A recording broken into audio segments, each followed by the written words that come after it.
Advisor here at Odoo SF. Today in this advanced topic, in this advanced presentation, I'll be going over planning within the manufacturing app. Since this is an advanced talk, I'm going to assume that you've already seen Odoo Manufacturing, Odoo Inventory Management, as well as the purchasing application.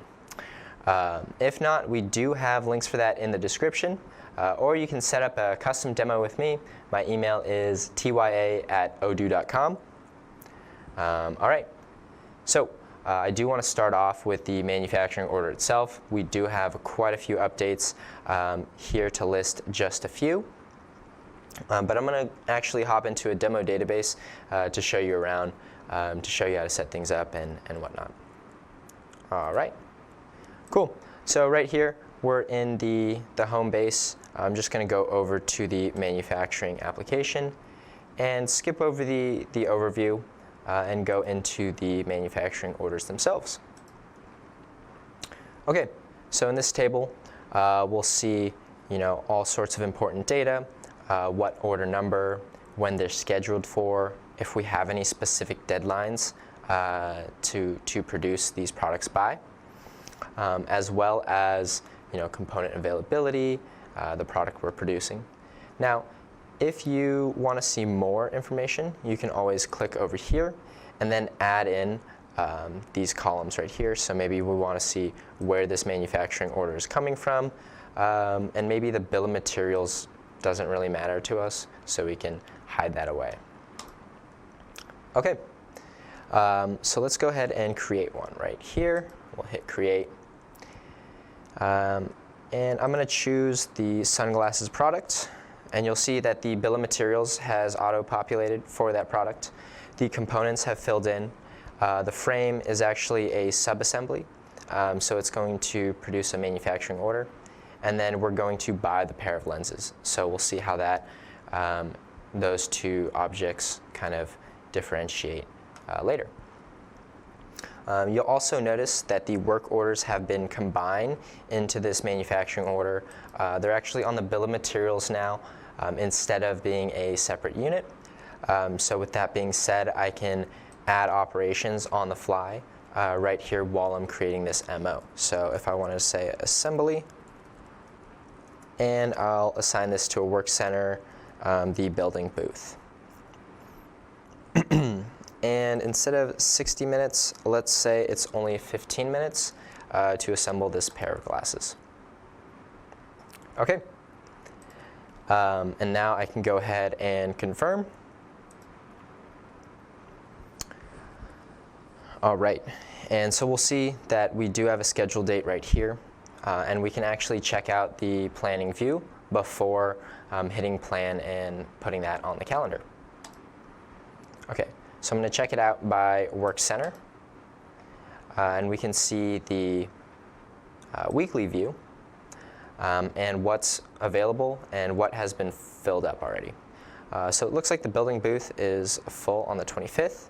If I click into here, I can actually see a little bit of the time tracking, how long it's supposed to take, and change that or edit it if I please. I'm going to discard that. Right there. Just hit the exit. And then I will go back to my manufacturing order. Since today and tomorrow are clear, I will plan it out for those 2 days. All right. So I'm going to hit plan right here, and then Odoo will put that on the calendar now. We can look down here and see the availability of the items, of the components to this product. Both aren't available right now, but they do update in real time. So as things are purchased, built, replenished, we will see this change. All right, so let me click into here, and we can actually see a graph of the forecasted quantity. It dips down a little bit and then goes into the negative right here. We can see the current inventory on hand. And we can see which manufacturing orders or what is consuming these. So maybe it's a sales order instead of a manufacturing order. All right, and then we would also be able to see any purchases or forecasted inventory coming in. And that's the same thing for the purchased item as well. All right, now in addition to that, we can add components or operations onto the manufacturing order once it has been confirmed. The flexible consumption is a little bit more robust in this version. So if I wanted to add a line and say, we'll just add a generic component, maybe one of those, we can see whether or not we have that once I hit save. And it is available, it's in stock. We can check that out right here just to see what this forecasted report looks like. It looks like, a lot of the consumption is from manufacturing orders, and we do have a forecasted purchase order right here. Okay, with that all being said, let's go over to the replenishment report, see what we can do about these not available components. Right here in inventory, and then we're going to go to the operations and hit replenishment. Okay, and so we'll see we do have the subassembly here, and as well as the pair of lenses. So I can either choose to order once or automate orders. If I do choose automate orders, Odoo will create a reordering rule for the item, so that I will never have to see it in the replenishment side again. It'll just automatically buy, manufacture, etc. So let me just hit order once, and then order once on this one as well. Now we can see the PO that it's created. So let's dive into that. And looking at this PO, we can see a couple of things. We can see the pair of lenses that I added on, or told Odoo, yes, let's go ahead and create a draft purchase order for this. I can also see the components to that subassembly, the frame right here. Since those do have a reordering rule, Odoo automatically put them on this purchase order, or excuse me, draft purchase order, when I did select, or when I told Odoo to order, to manufacture those items. All right. And we can just send by email and finish out this purchase order just like any other one. Send it, and then once it's sent, we can confirm it. All right, and we'll receive products and then check out what that manufacturing order looks like with the updated quantities. Just hit validate that everything came in, and hit apply.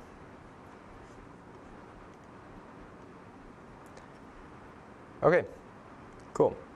Going back over to the manufacturing application, and we'll see now we do have the manufacturing order for sunglasses.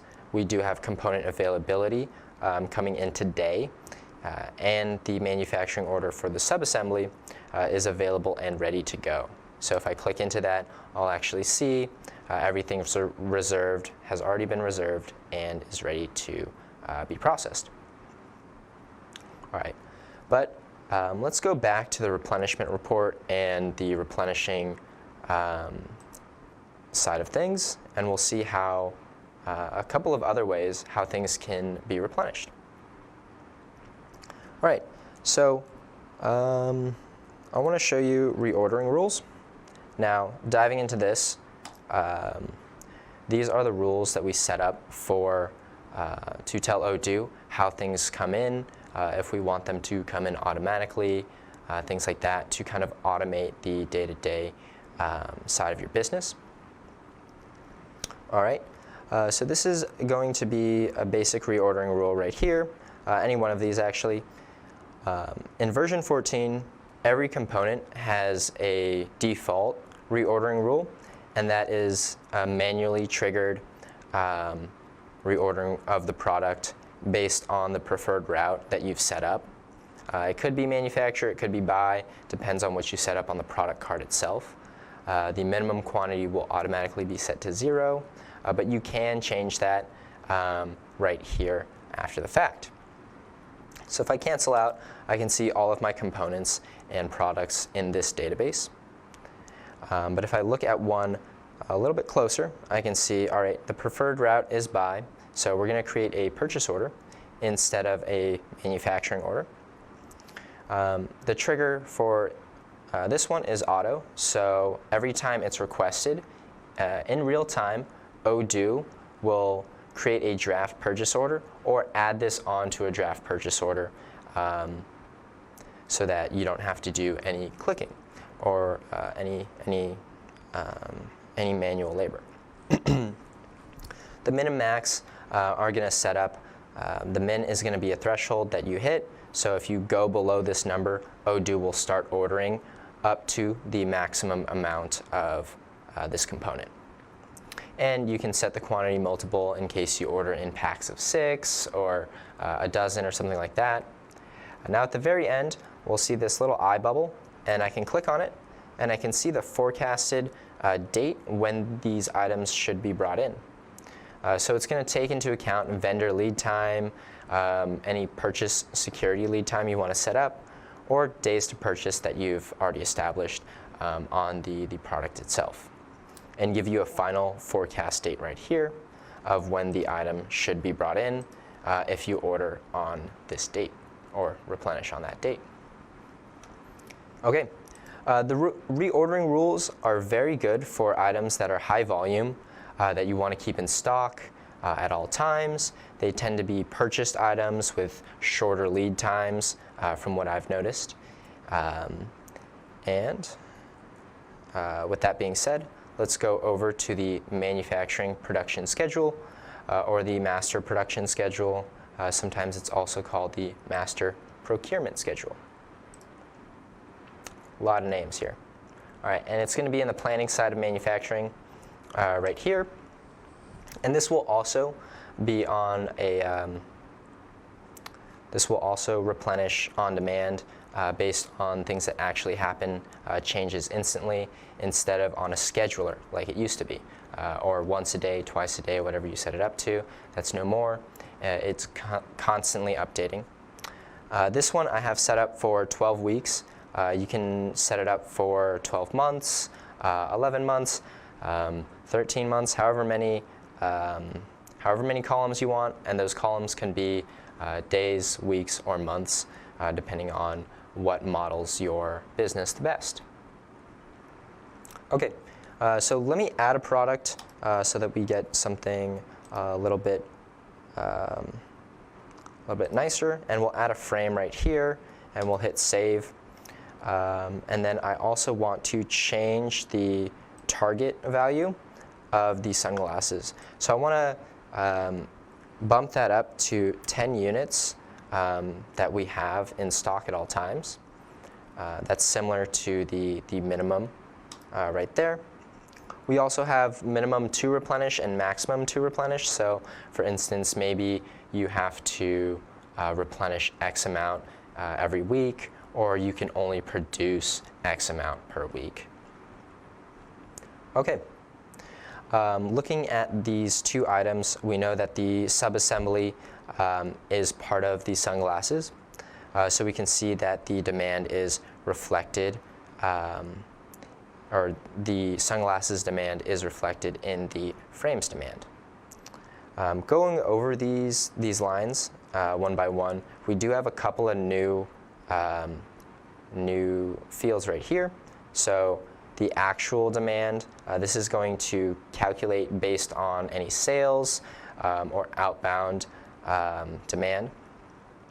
And then the forecast demand is something that I can enter right here and say, 4 weeks from now, I think we're actually going to need an order of 500. So something like that. Now, the actual and suggested replenishment, this is going to be, the actual is going to be from purchase orders or manufacturing orders, anything coming inbound. And the suggested replenishment is Odoo telling you, hey, this is how many you need to either buy or produce to stay on top of, all of your demand. All right. And then the available to promise and the forecasted stock. ATP is going to be the quantity predicted to be available based on the demand, as well as the manufacturing orders and purchase orders. And then the forecasted stock is how much we think we're going to have once we've produced everything. All right. And then looking at the subframe, we actually see one other column, and that's the indirect demand forecast. That's going to take the demand from the sunglasses and then drop that down here so that we can see, all right, if I'm going to produce 500 glasses in 4 weeks, I also need to make 4 sub-assemblies. So Odoo is smart enough where it will be able to plan these manufacturing orders ahead of time, taking into account long lead times for all the subcomponents, and even if they're different lead times for different components. So with that being said, the MPS is a lot better for items with subcomponents, long manufacturing times, or long lead times for items purchased, whether they are just products or components for other products. All right. That is it.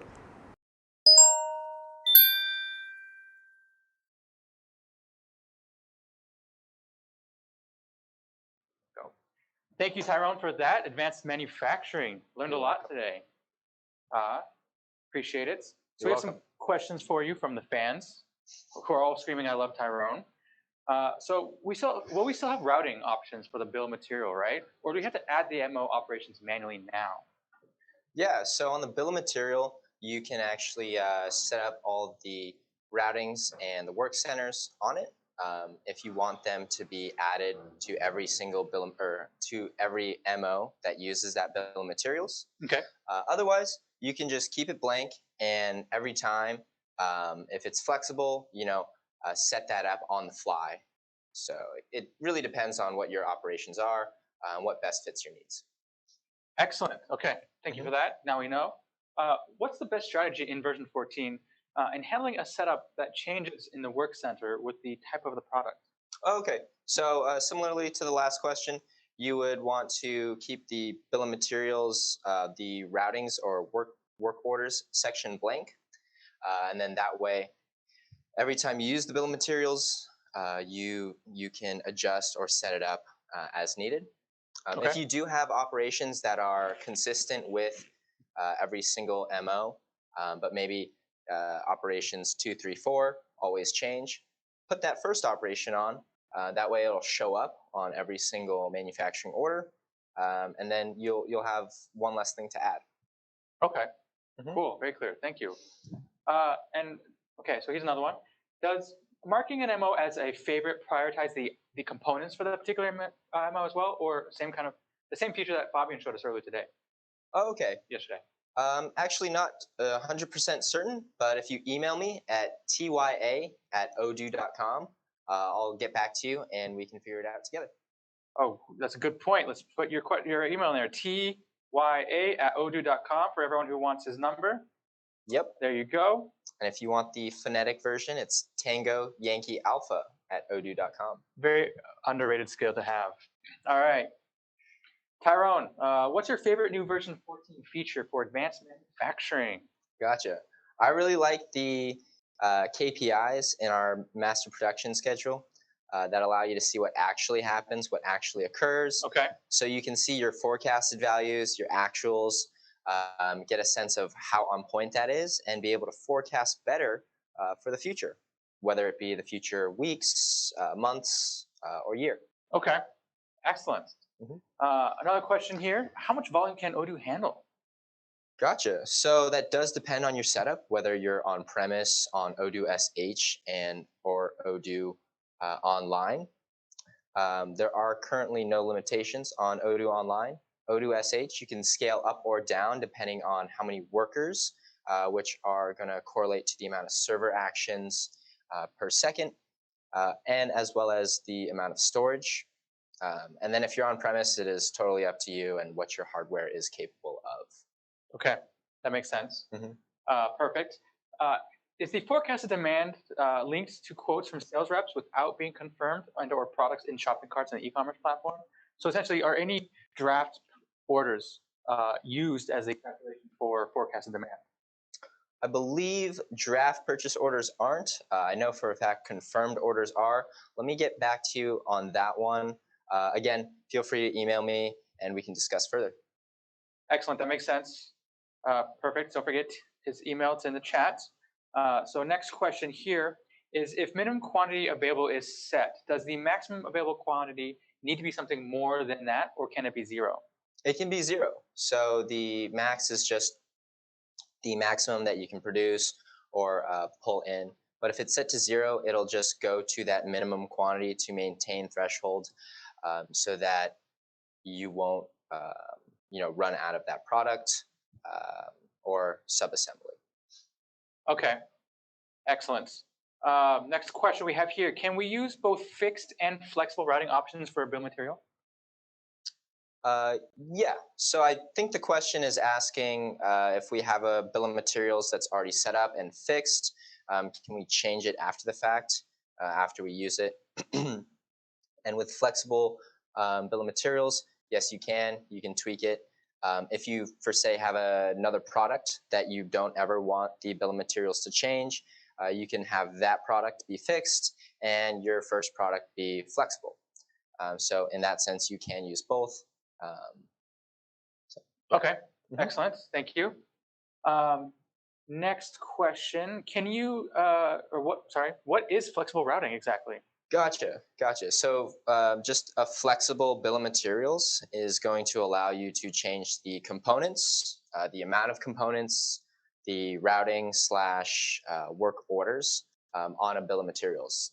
This basically lets you tell Odoo what is going to be used, where, when, how much time, and instructions, things like that. Okay. So I guess to go back to that previous question, so with that in mind, is it possible to have a both fixed and flexible routing as opposed to bill of material? Not the same one. Not the same one. But again, you can have 2 different products, Okay. one with fixed routing and one with flexible. Okay, that makes sense. Another question here, can manufacturing orders jump to the front of the line? Yeah, so if you wanted to bring them to the top, you would just plan them ahead or even in the past. That way they'll come to the top if you wanted to sort by chronological order. Okay, excellent. Perfect. So new feature version 14. Another question here, can we modify a manufacturing order when the work orders have already started? Gotcha. Yeah, you can. So for instance, if you have flexible consumption on, and you say start producing a product, but then realize maybe you need more resin because it's a little hotter or hardener or whatever, you can adjust those quantities on the fly.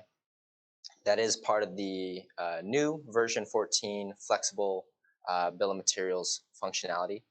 Likewise, you can also do that with the work orders / routing on the bill of materials, or excuse me, on the manufacturing order. Okay, excellent. Another question we have here is, will the MPS take lead times into account?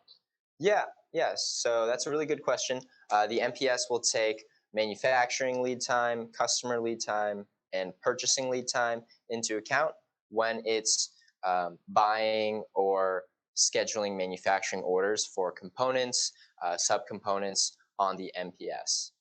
Okay, clear. Here's a good one. Where did the MTO route go in version 14? Someone's very observant. The MTO route is still there. It is a little technical. You have to move around the technical settings to find it. So if you're still using it, don't worry. You can bring it back. With this version, we don't really need MTO since everything is either going to be, everything is going to be put on that replenishment report, and you will either have it automatically procured or procure it once each time. Okay, perfect. Real-time replenishment. Can you explain that a bit more?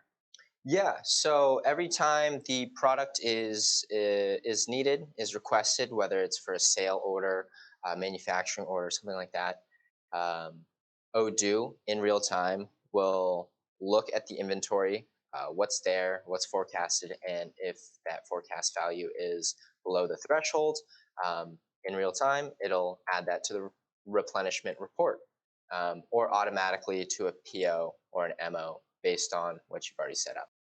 Okay, Yeah. perfect. Here's one. If a BOM is changed after a work order is created, does the work order change or is it static? Sorry, can you say that one more time? Yeah. So if a bill of material is changed after Mhm. you've already started a work order, does the work order also change or is it static? Essentially, is Odoo retroactive? Gotcha, gotcha. I believe in this version it is still static. It won't change, but we'll have to dive into that just to verify it, and I can get back to you on that one. Okay, perfect. Um, excellent. Let's see. How does ATP respond to a canceled MO or reschedule or notifications? Okay, so the available to promise, since that is calculated real time, it'll just be recalculated with that cancellation in mind. Okay, excellent. Let's see. Here's another one. How can you update the MPS schedule in mass? Okay, gotcha. So yeah, there's actually a list of everything on the MPS, and if you wanted to en masse import items or remove items, we can definitely do that for you. It is a little more technical to find, so our consulting services can definitely help you configure that with our Studio application. Excellent. Perfect. Well, it looks like that's enough time we have now. What's your email again in case somebody wants to reach out to you? Oh yeah, that is tya@odoo.com. Excellent. Well, thank you guys very much. Appreciate it. Good job. And follow us next time.